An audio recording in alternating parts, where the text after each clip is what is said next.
desse evento que ocorreu lá fora, aparece o Estadão. O Estadão tá virando especialista em ser cara de pau. Como se, nossa, se o Estadão tivesse na posição de poder apontar o dedo para os outros.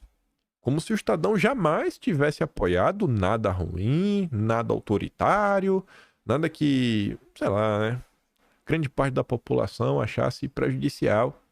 O Estadão chega agora, né, como se não tivesse apoiado e não tivesse ajudado a criar esse cenário que a gente vive. Lembrem, inclusive o termo gabinete do ódio, ele aparece pela primeira vez na matéria do Estadão. Mas vamos lá. Está faltando pudor. É louvável que ministros do Supremo discutam questões brasileiras, bem menos evidente é a razão pela qual fizeram em Londres, num hotel caríssimo e com tudo pago por uma empresa privada. Aí diz, né? Junto com a balança e a venda, a toga simboliza a uniformidade, a isonomia, a sobriedade da justiça. Todo servidor deve seguir os princípios da administração pública, impessoalidade, moralidade, publicidade, eficiência, legalidade, mas se aos juízes cabe um figurino, é porque devem não só segui-lo, mas representá-lo. Não basta ser íntegro, é preciso parecer. Mas as aparências às vezes enganam. É louvável que os ministros da corte se reúnam em fóruns para discutir questões jurídicas do país. É mais difícil entender, no entanto, os motivos pelos quais esses ministros precisaram sobrevoar o Atlântico para fazer num caríssimo hotel de Londres, com tudo pago por um organizador privado. Isso é meio difícil de entender realmente, né? É meio difícil de entender.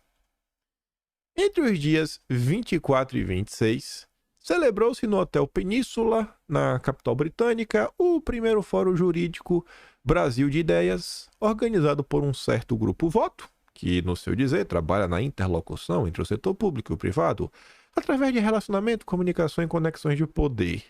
Relacionamento e conexões de poder não faltaram, né? Lá estavam debatendo conceitos jurídicos com empresários, 3 ministros da corte, além de membros do STJ, o PGR, o ministro da Justiça, o AGU, o diretor-geral da PF, senadores e deputados, só a nata, em Londres. Segundo os organizadores, o Brasil de Ideias é uma missão internacional perpetuando o espaço democrático e promovendo um diálogo construtivo em prol do avanço do Brasil, mas não é dado aos brasileiros conhecer o teor desse diálogo construtivo, travado a léguas do Brasil entre o mais alto escalão do judiciário com empresários, que certamente estão longe de serem observadores desinteressados. Além do palavrório sobre democracia, as passagens aéreas, os jantares de quase R$2.000 e as diárias de mais de R$8.000 foram bancados por uma empresa de tecnologia digital. Isso é um ponto, né? Estamos debatendo o Brasil, o futuro do Brasil, mas os brasileiros não podem saber. Bacana. Nem todo país tolera essa extravagância. Há pouco causou escândalo nos Estados Unidos a revelação que um juiz do Supremo aceitara férias luxuosas e outros mimos de um bilionário. A Corte Civil constrangida a editar um código de ética postulando, entre outras coisas, que juiz deve evitar a impropriedade e a aparência de impropriedade, apenas exercer atividades extrajudiciais compatíveis com as obrigações do cargo e abster-se da atividade política. Por aqui, não houve constrangimento nenhum, mesmo que regras como estas existam há tempos. Recentemente, aí é bacana. Quando é com Bolsonaro, só falta eles colocarem o CPF, a rua, né, a caixa postal e qualquer outro dado para você ter certeza que estão falando de Bolsonaro. Na hora de falar sobre Lula, judiciário, aí o Estadão vai pisando em ovos. Veja só, recentemente, um ministro viajou em missão internacional aos torneios de Roland Garros e a Champions League com as despesas pagas por um advogado. Quem? Quem foi? Por que não fala? Fala pro povo brasileiro quem foi. Como é que o Estadão reclama que está sendo discutido sobre o Brasil não pode saber? Ah, o Estadão conta a fofoca pela metade. Fala o milagre, mas não fala o nome do santo. Outro obtém todos os anos patrocínios de empresas públicas e privadas, algumas com processo no Supremo, para um meeting em Lisboa. Quem? Quem é esse outro? Cadê? Cadê a valentia? A cara de pau. O Código de Ética da Magistratura determina que juízes evitem comportamento que possa refletir favoritismo. E o Código de Processo Civil, a suspensão do juiz amigo, íntimo ou inimigo das partes. Mas os ministros julgam casos em que são amigos ou partes ou familiares são advogados. O ministro já se jaquitou a uma plateia estudantil de ter derrotado o bolsonarismo. Quem foi que falou isso, Estadão? Quem foi que falou isso? Outro conduz inquéritos secretos há anos, mas basta um holofote ou um microfone para desandar, condenar os investigados como golpistas extremistas. Esse eu não quero saber quem é, não. Esse eu não quero saber quem é, não. Esse todo mundo sabe. Muitos anunciam vereditos fora dos autos, às vezes antes mesmo da abertura do processo. Quem? A lei da magistratura exige que juízes com independência ajam com independência e tenham conduta irrepreensível na vida pública e particular. Para vários integrantes das cortes superiores, contudo, tais conceitos parecem relativos, razão pela qual não é raro vê-los em eventos empresariais dentro e fora do país, em coquetéis homenageando políticos nas mansões de advogados em Brasília. Aí o jornal Globo, né, mostrou interessado em saber quem foi que bancou a festa, né? Ministros, né, silenciam sobre quem pagou suas despesas em evento de Londres. Pra que vocês querem saber, rapaz? Por que vocês querem saber desse evento? Por que dos outros todo mundo ficou quieto? Teve tanto evento aí nos últimos anos, só quer saber agora? Só agora que vocês querem saber? Só agora que vocês estão incomodados? Só agora. O que tá acontecendo? Qual é a birra que tá rolando? Conta aí pra mim. Abre o coração. Isso não é normal. Vocês nunca reclamaram de nada. Vocês sempre acharam isso a coisa mais normal do mundo. Aí agora tá aí. Eu não acho que isso é coincidência, né? Eu não acho que nada que sai na imprensa é coincidência. A imprensa é um organismo muito bem organizadinho. Um grupo de comunicação. A imprensa é o quarto poder. Você tem chefes, redatores e tudo mais pra ter certeza que só vai ao ar o que a turma lá de cima quer que vá ao ar. Às vezes tem o estagiário boca aberta, né? Mas no parte do tempo faz parte de um movimento. E tá claro que existe um movimento crítico por parte da imprensa em relação a tudo que está acontecendo. E não parou por aí. Talvez uma nota mais pesada, publicada aí no dia de ontem, uma matéria do Walter Mierovitch.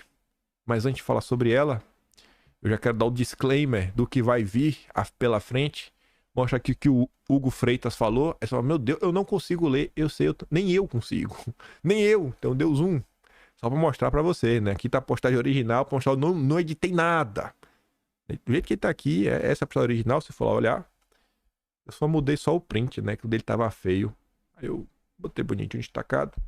Pra quando for pro Atlas ficar mais ajeitado, né? Mas vamos lá.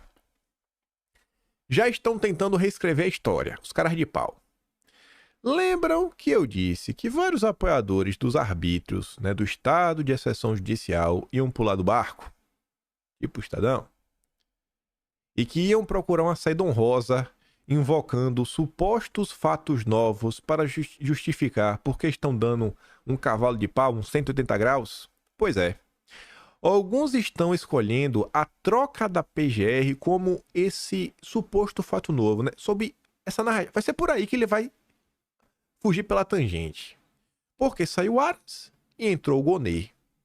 Os justificadores do inquérito ilegal sempre tinham usado o Aras como verdadeiro bode expiatório. Todas as ilegalidades do inquérito se justificariam por causa de uma suposta omissão do Aras em agir. Por que ele é o bode expiatório ideal? Por que o Aras é um bode expiatório ideal? Porque ele foi indicado por Bolsonaro. Aí podem fingir que a suposta omissão dele seria por conluio com quem o indicou, e não por razões mais óbvias, como o fato de esta omissão ser imposta pela própria lei em muitos casos. Só que a pedra no sapato dessa narrativa é a existência da PGR anterior a Raquel Dodge. Era ela, e não Aras, a PGR quando o inquérito do fim do mundo foi aberto. E a Raquel Dodge, ela se opôs ao inquérito do fim do mundo, como era apropriado. Com ela, não dá para usar o mesmo migué de conluio com Bolsonaro, porque ela tinha sido indicada por Michel Temer, o mesmo que indicou o ministro. O que sobra, então, é criar uma narrativa do passado, onde a coitada da Raquel Dodge nunca existiu. Você omite essa parte. Mas agora dizem os puladores do barco, o PGR mudou. Agora é o Paulo Gonet. Então tudo bem, agora o ministro pode encerrar os inquéritos. Meus amigos, a Raquel Dodge pediu arquivamento do inquérito já em 2019, um mês depois de sua abertura. Não adiantou. Por que outro PGR agora seria a peça que faria a diferença? É a narrativa furada que estão tentando vender. Já teve PGR protestando contra o inquérito, já teve toda a imprensa protestando contra o inquérito, já teve partido de esquerda entrando com ação no Supremo para acabar com o inquérito, tudo em 2019, e nada disso adiantou na época. Continua sendo uma pergunta em aberto: o que é capaz de pôr fim ao estado de exceção? Então, se alguém vir com a história, não, o inquérito agora acabou porque veio o PGR, isso não faz nenhum sentido. Vocês só estão achando uma justificativa para falar, não, a gente manteve porque alguém não estava fazendo sua parte.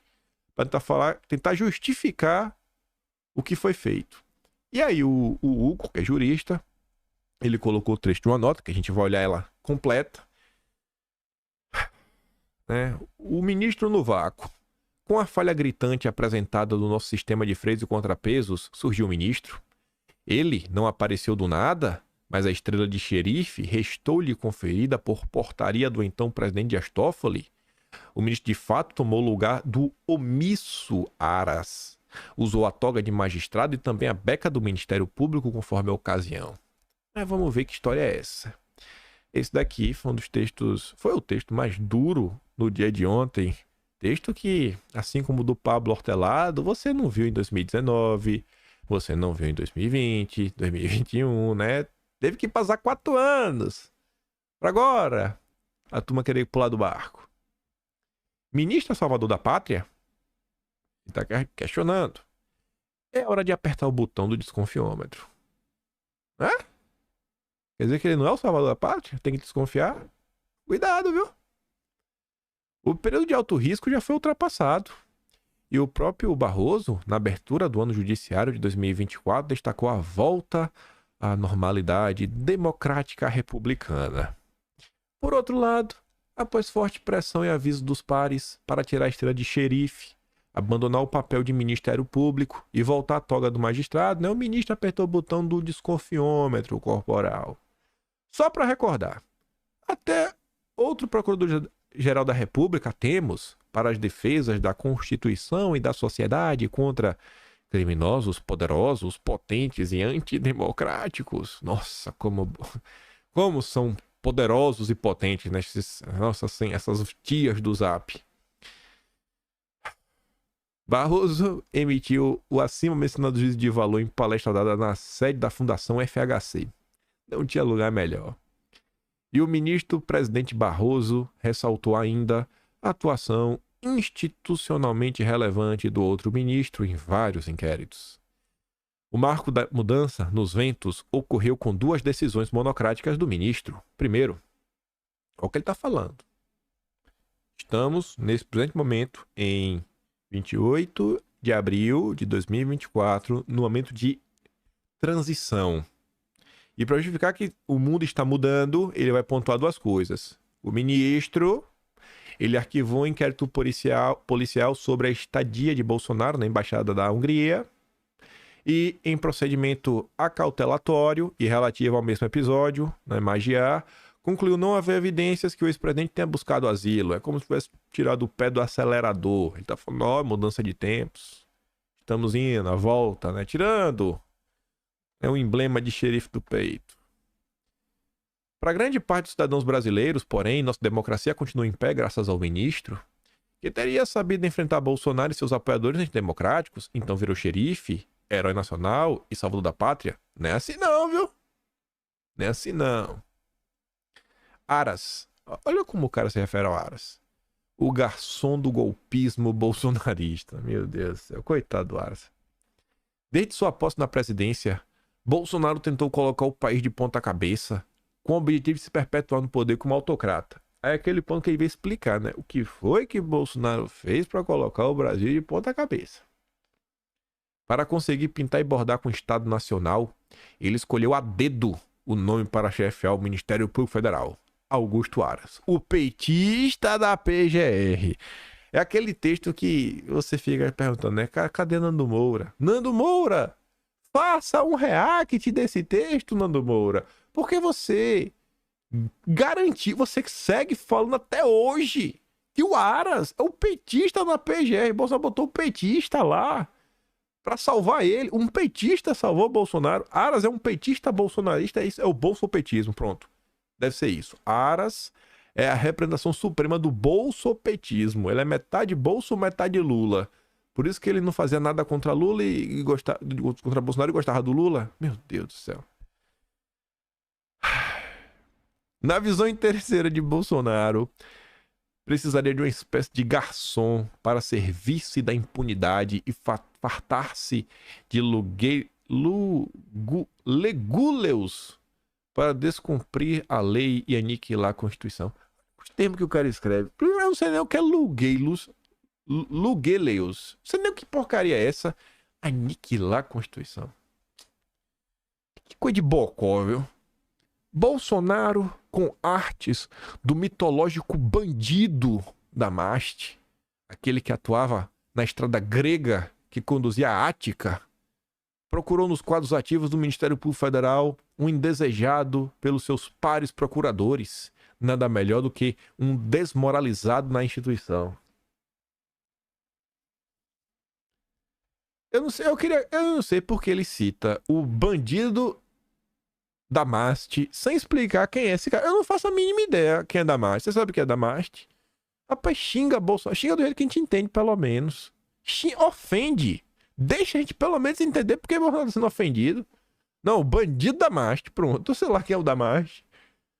Vocês sabem quem é o Damastes? Eu não sei. Eu não acho que eu sou um cara burro, viu? Deve ser um pouco assim de mitologia grega. Conheço umas histórias. Assisti muito Cavaleiro do Zodíaco desde criança. Eu não sei quem é Damastes. Procurou alguém que não se incomodava em desprestigiar o MPF. Parênteses. Caso fosse mantida a tradição da Associação dos Procuradores, elaborada depois de votação a lista tríplice para escolha pelo presidente, Aras jamais seria PGR. Quando o Lula deixou de cumprir a lista, tá bom, né? O Lula pode.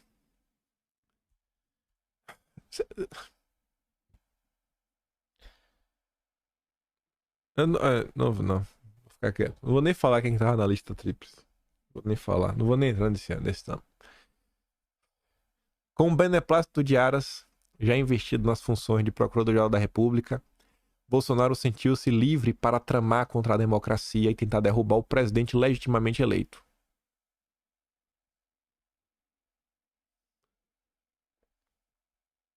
Ele deve falar isso em 2022, né? Derrubar o presidente eleito, mas tinha sido empossado ainda. Mas que loucura. No sistema constitucional brasileiro, na linha de frente para a defesa do cidadão do Estado Democrático Republicano, está o Procurador-Geral da República. Atentar à democracia e tentar realizar um golpe de Estado representam condutas criminosas previstas no Código Penal. Com efeito, compete unicamente ao Ministério Público promover ação penal. Na hipótese de inércia, e só de inércia, caberá ação penal privada subsidiária. No caso vivenciado pelos brasileiros, tendo o clima e a construção da cultura golpista, partia de Bolsonaro pela Constituição, competia a Aras contrastá-lo e usar todos os recursos repressivos e cautelares legais e legítimos. Mas para ter feito o quê? O que Bolsonaro fez? Bolsonaro foi lá para a Flórida, não fez o que fez? Foi lá abraçar o Mickey. Era para ter feito o quê antes disso? O que era? Porque toda a confusão só vem depois, né? Depois do 8 de janeiro. O que era para feito o quê? Assim, é um texto que carece de senso cronológico. Mas vamos lá. Como todos com olhos de ver notam, Aras não atuou de maneira a dar um basta a Bolsonaro. Era para ter feito o quê? Amiga da família Bolsonaro a subprocuradora Lindora Araújo tabelou a todo momento que esteve a auxiliar Aras. Nem viu crime contra a saúde pública quando Bolsonaro foi flagrado sem máscara. Meu Deus, pronto, era pra ter o quê? Bote na cadeia porque tava sem máscara. Vocês percebem? Assim, ó, esse texto é pra criticar o ministro. Mas olha o esforço do Walter Mierovitch, um jurista, escreve no UOL, né? Um jurista tem muitos anos aí rodando, de destruir a imagem e reputação do Aras e agora da Lindora, né? Da PGR de Bolsonaro. Olha o esforço. Parece que ele realmente está tentando emplacar a ideia que, assim, agora a gente tem que mudar de vez, porque agora os tempos são outros. Fulano é o salvador da pátria. E tudo isso foi feito, né, para dar um jeito de passar um verniz democrático em tudo que aconteceu. É que a culpa era do Aras. A turma quer mudar. O clima tá horrível no país. Eles estão percebendo. Volta. Não foi a primeira. Foi a primeira notícia? Não foi a primeira notícia. Foi da Haddad. Volta pra segunda, já falei de São Paulo. Hoje, tá claro, é a direita que luta contra a censura. Eles estão vendo isso, então tem que arrumar algum jeito de tentar falar que não é que a gente censurou, foi porque o Aras não trabalhou. Tem que achar um jeito. Como é que você vai justificar? Eu aposto aí, né? É minha aposta. Quando esses inquéritos acabarem, se um dia acabarem, eles não serão tornados públicos. Porque eu acho que a galera não vai conseguir justificar. Me perdoa. Eu acho que não vai conseguir. Pelo menos não todo mundo que tá lá. Às vezes um ou outro você consegue uma explicação. Os nossos constituintes ficaram bem atentos ao sistema de freios e contrapesos, né? Os checks and balances. Em outras palavras, quem teria que averiguar que vigiar o Aras como procurador-geral? Não era o ministro? E a resposta é simples: compete ao Conselho Superior do Ministério Público Federal. Infelizmente, o Conselho Superior nada fez durante os 2 mandatos de Aras. É mesmo? Aí por isso que o ministro agiu. O erro de um conserta o erro do outro. O Senado contava constitucionalmente com um cartão vermelho para expulsar Aras de campo. Entre as competências daquela casa está de exonerar no curso do mandato por decisão tomada por meio de maioria absoluta o PGR, né? Artigo 52, alguma coisa 11. O Senado não só deixou de aplicar o cartão vermelho, como aprovou a recondução do Aras. Pois é, né? Mas a culpa é do Aras. Ministro no vácuo. Com a falha gritante apresentada no nosso sistema de freios e contrapeso, surgiu o ministro. Ele não apareceu do nada, mas a estrela de xerife foi dada pelo Dias Toffoli. Foi por sorteio. O ministro de fato tomou o lugar do omisso Aras. Muito omisso Aras, né? Com vários deslizes e muita pegada, o ministro brecou o golpismo capitaneado por Bolsonaro. Até agora ele não explicou que golpismo é esse. E a maioria dos ministros da corte chancelou seus atos, tendo a palavra final sempre do Supremo. As condutas do ministro receberam referendo e passaram a ser legítimas.